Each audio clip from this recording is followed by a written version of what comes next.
따라하겠습니다. 우리 교회는 사도행전적 교회를 이루어가는 신앙 공동체입니다. 아멘. 주님 앞에 나와 예배하는 우리 모든 성도들을 축복합니다. 영상으로 예배하는 우리 성도들도 또한 축복합니다. 주님의 은혜와 축복이 우리 모든 성도들에게 넘치시기를 간절히 소망합니다. 지난 1월 한 달 동안 신앙의 기본기가 무엇인가라는 것을 함께 나누었고요. 오늘부터는 우리 교회력에 따른 성서일과를 성경 본문으로 삼아서 함께 1년 동안 말씀을 보면서 한 해를 보내게 될 겁니다.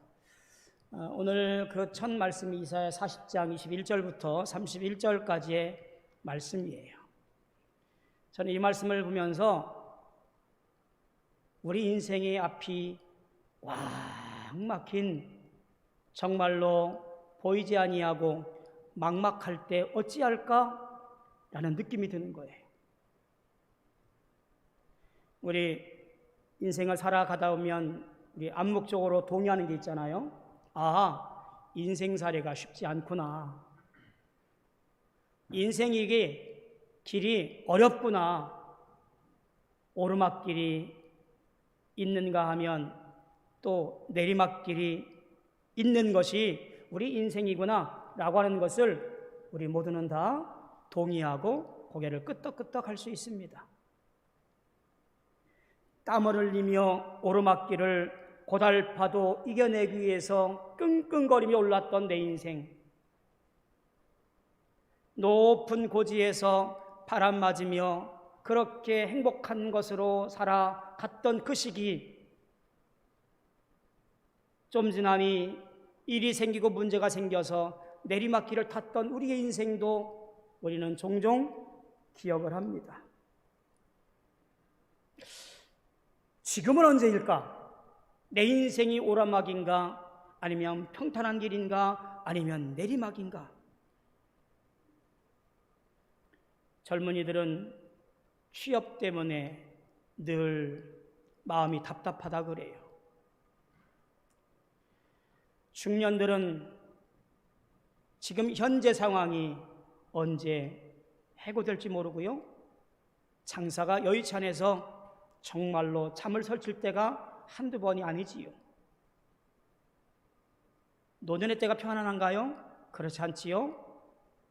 불안한 노년, 그리고 건강의 문제들, 자녀들에 대한 걱정, 이런 것들이 우리 노년의 삶을 위협하고 있습니다.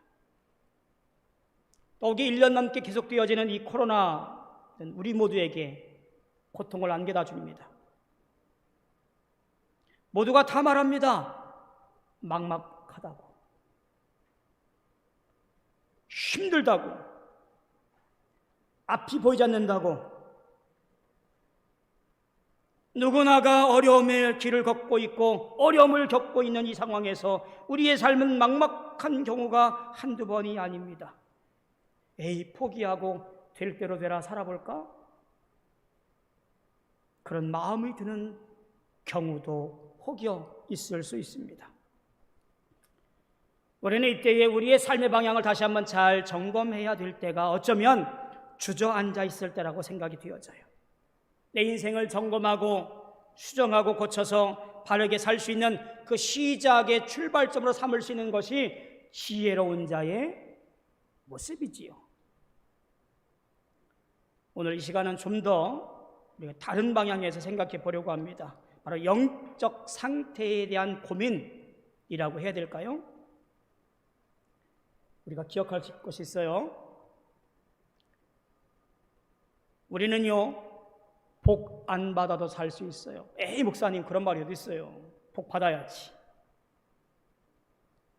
엄밀하게 말해서 복 없이도 살 수 있습니다. 복 안 받아도 살 수 있어요. 조금 불편할 뿐이지. 믿음의 성도는 복이 아니라 은혜 없이는 살 수가 없어요. 왜냐하면 은혜는 생명과 연결되어지기 때문에 그래요. 하나님을 잃어버리는 것이 가장 두려운 것이고요, 예수 그리스도의 사랑을 우리가 까먹고 사는 것이 무서운 것이고요, 내 인생 중심에서 하나님과 예수님과 성령님과 십자가와 교회를 잃어버리는 것, 예배를 잃어버리는 것이 그 어떤 것보다도 가장 두려운 것이에요. 어느 것보다도 가장 막막한 상태예요. 주저앉아 있을 때 내 영적 상태들을 점검하고 내 마음과 내 생각과 내 발걸음이 주님께로 향해 가고 있는지를 다시 한번 살피시는 우리 모든 성도 되어지기를 축복합니다.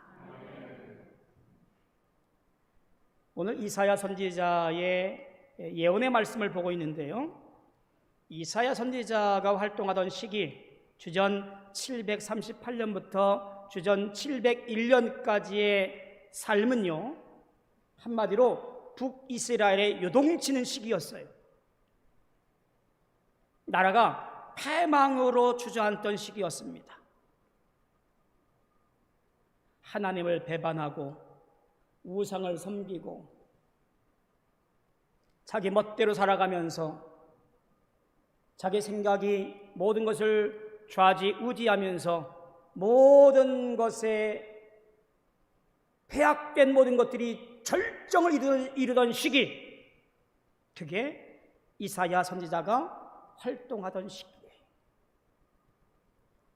당대 강국이었던 아수르가 호시탐탐 노리고 있었고요, 731년에 북이스라엘을 침략해서 결국 북이스라엘이 참패했고요, 북쪽에 있던 두 지파 스불론과 납달리 땅을 빼앗기고 말아요. 그 이후 722년 혹은 721년경에 사르곤 2세가 침략을 해옵니다. 마지막 왕이었던 호세아를 감금하고 사마리아 성을 포위해요. 북이스라엘은 3년 동안이나 사마리아 성을 지키기 위해서 끈질기게 버텼습니다만 결국 사르곤 2세가 북이스라엘을 완전히 멸망시켜 버려요. 포로로 잡혀가기도 하고 이주민들을 강제 이주시켜서 민족을 섞어버리기도 하고 애굽으로 피신가기도 하고 남유다로 도망가기도 하고 나라가 풍비박산이 났어요. 이사야 선지자는 영적 위기를 경험하는 거예요.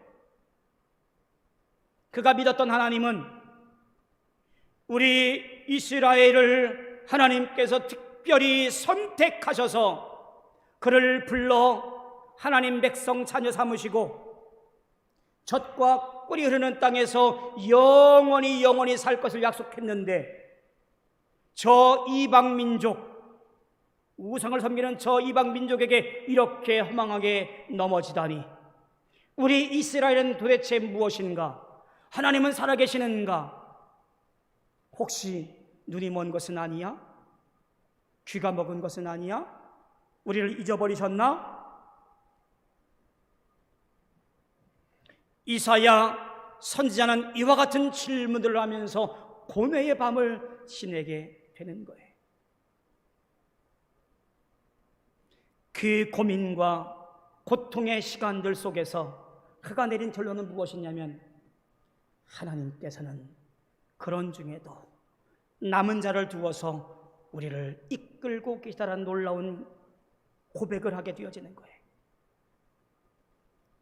오직 하나님만 섬기며 하나님을 마음에 두고 그 말씀대로 살아가려고 하는 남은 자, 그들을 두어서 이스라엘을 다시 다윗의 가지에서 살아나서 메시아를 통하여 이 땅을 다시 회복시킬 것을 믿고 소망하며 하나님의 말씀을 증거한 것이 누구냐면 이사야 선지자라는 이야기예요.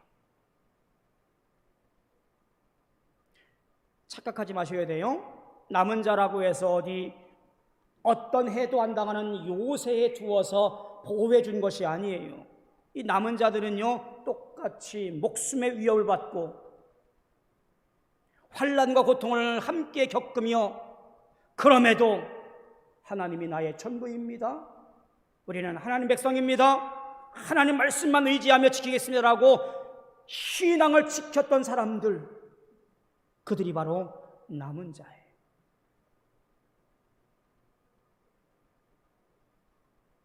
착각했지요.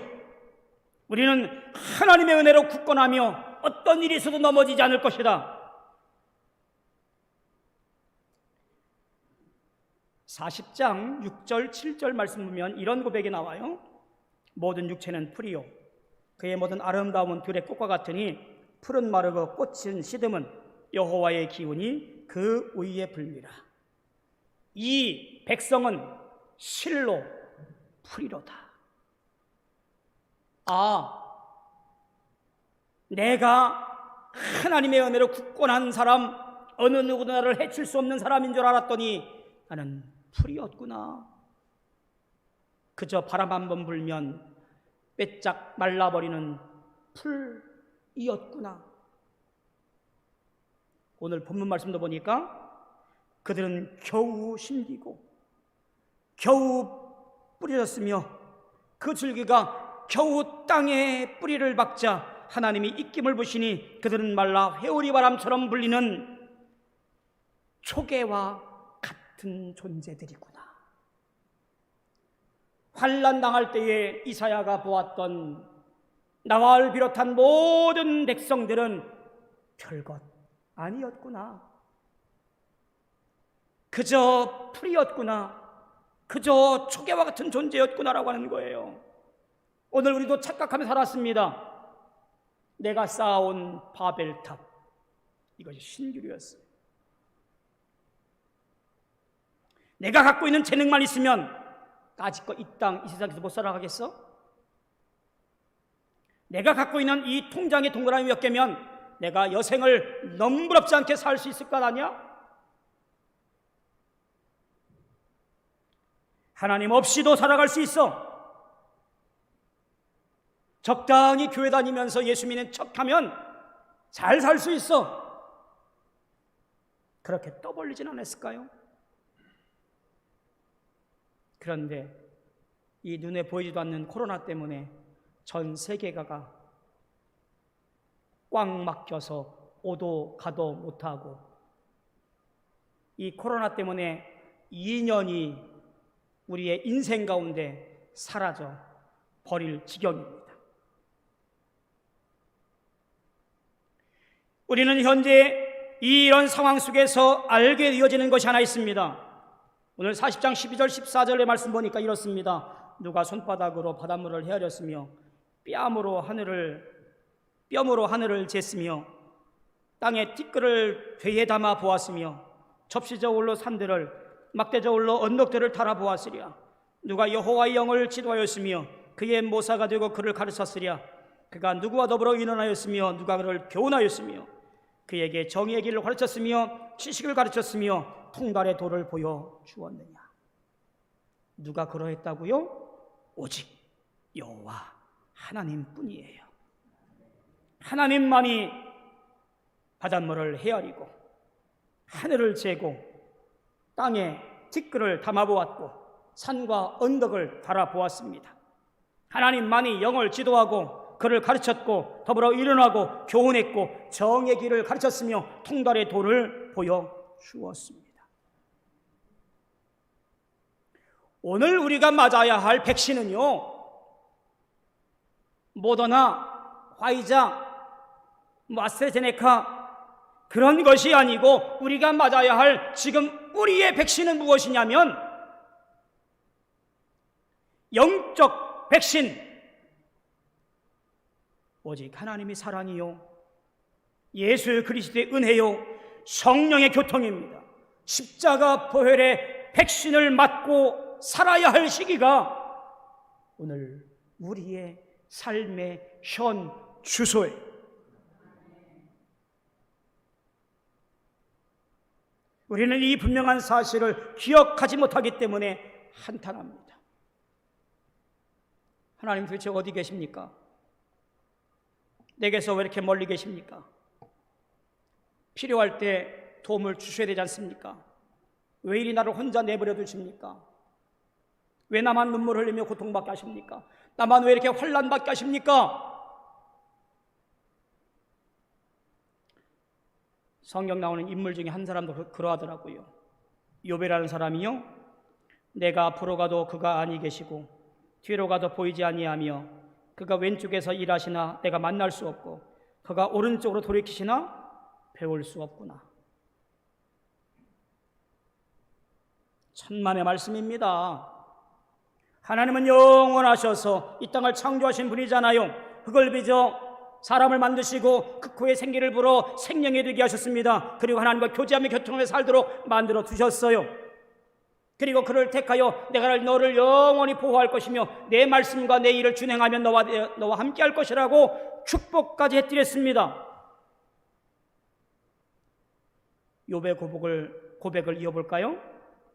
그러나 내가 가는 길을 그가 아시나니 그가 나를 단련하신 후에는 내가 순금같이 되어 나오리라. 아멘. 오늘 내 인생이 막막하고 앞이 보이지 않는 상황에 기억할 것은 무엇입니까? 오직 하나님 한 분뿐이라는 사실이에요. 권세 있는 자도 아니고요, 재물도 아니고요, 우리 건강도 아니에요. 오늘 내 앞이 다 막혀있고 어느 것 하나 보일 수 없는 이 상황에서 기억하고 찾고 따라야 할 것은 오직 한 분 하나님뿐인 줄로 믿습니다.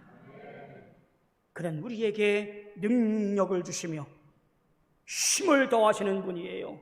내가 무능하고 내가 피곤하다 할지라도 하나님은 그런 분이시기 때문에 우리와 동행하십니다.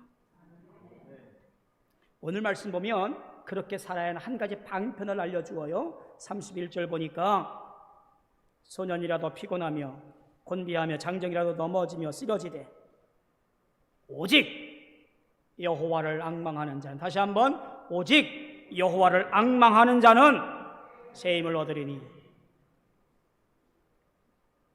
오직 여호와를 앙망하는 것이 우리가 해야 할 오늘 내 삶에서의 모습이라는 사실이에요. 앙망한다라는 말은요, 히브리어 원어 성경적인 관점에서 보면 소망이라는 말로 바꿔놓을 수 있어요. 이 소망이라고 하는 것은요, 어떤 미래에 대한 막연한 바람이나 혹은 정황상 잘 될 것 같은 어떤 예감을 말하는 것이 아니에요. 성경에서 말하는 소망이라는 이 단어는요, 비록 지금 암울한 현실이라 할지라도 하나님의 신실하심, 특히 구원하시는 그 일을 행하신 하나님을 믿으면서 다가올 앞날을 기다리는 것, 그게 바로 소망이에요. 하나님께서 이 모든 것을 고치시고 하나님께서 이 모든 것을 열어주시고 하나님께서 이 모든 것을 다 떠나게 하실 것을 믿고 기대하고 기다리면서 오늘 하나님만을 앙망하고 소망하는 거예요. 우리 모든 성도들 그러하시기를 축복합니다. 이어지는 말씀 보면요, 그러한 자에게 주어지는 하나님의 놀라운 변화의 삶의 모습이 있습니다. 뭐라 그러냐면 독수리가 날개치며 올라감 같을 것이요 다른 박질하여도 곤비하지 아니하겠고 걸어가도 피곤하지 아니하리로다. 세 가지가 나오지요. 독수리가 날개치며 올라감 같을 것이라는 것은 하나님을 앙망하는 자가 받을 힘, 멋이잖아요. 독수리가 바람을 타고 올라가서 공기의 기류를 타고 날개질 아니하고도 멋있게 날아다니는 독수리의 모습을 한번 상상해 보십시오. 하나님을 앙망하고 얻은 힘은 바로 그와 같은 놀라운 자유함과 축복이 있다라는 이야기예요. 이어지는 두 번째, 세 번째 말씀도 보니까 이런 거예요. 다른 박질하여도 곤비하지 아니하겠다. 다른 박질은 뭐냐면 우리 인생을 살아갈 경주를 말하는 거예요. 1등하라는 얘기가 아니고요, 완주하라는 얘기예요. 내 믿음의 삶을 끝까지 평생 온 힘을 다하여 완주하면 하나님께서 썩지 않을 면류관을 허락해 주실 줄로 믿습니다. 내 힘으로 될까요? 하나님이 도와주셔야 돼요.